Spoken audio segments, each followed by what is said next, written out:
రాష్ట్రానికి మరోసారి కరువు పొంచి ఉంది. ఈ ఏడాది ఇప్పటి వరకు సాధారణం కంటే 17 జిల్లాల్లో అతి తక్కువగా వర్షాలు కురిసినట్టు అధికారిక లెక్కలు చెబుతున్నాయి.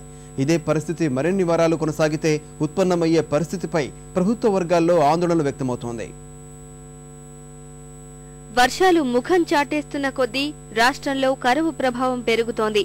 కేంద్ర మార్గదర్శకాలకు అనుగుణంగా సాధారణ వర్షపాతం 19% కంటే తక్కువ ఉంటే కరువు ప్రకటించవచ్చు. ఇప్పటి వరకు రాష్ట్ర వ్యాప్తంగా సాధారణం కంటే 25% తక్కువగా వర్షపాతం నమోదు కావడం అధికార వర్గాలను కలవరపెడుతోంది. రాయలసీమలో సాధారణంగా నమోదయ్యే వర్షపాతం తక్కువ. ఈసారి దాని ప్రభావం ఇంకాస్త ఎక్కువగా చూపుతోంది. కృష్ణా, హైదరాబాద్, రంగారెడ్డి, ఖమ్మం, గుంటూరు, మెదక్ మినహా మిగిలిన జిల్లాల్లో సాధారణం కంటే తక్కువ వర్షపాతం నమోదైంది. 2009లో ఇదే తరహా పరిస్థితులు కనిపించడంతో 1000కి పైగా మండలాలను కరువు ప్రాంతాలుగా ప్రకటించారు. గతేడాది 876 కరువు మండలాలను సర్కారు ప్రకటించింది.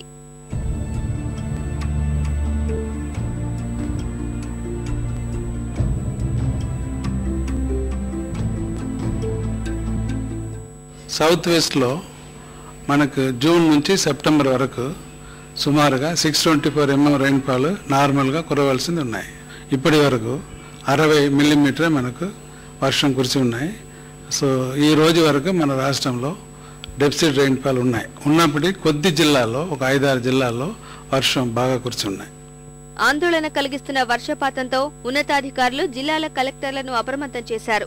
రెవెన్యూ, వ్యవసాయ, ఉద్యానవన, పశుసంవర్ధక శాఖలతో ప్రతి వారం సమావేశాలు నిర్వహించి మండలవారీ నివేదికలు పంపాలని విపత్తు నిర్వహణ శాఖ ఆదేశించింది. ఇదే పరిస్థితి ఆగస్టు చివరి వరకు కొనసాగితే అప్పటి పరిస్థితులకు అనుగుణంగా కరువు మండలాలు ప్రకటించనున్నట్టు అధికార వర్గాల సమాచారం.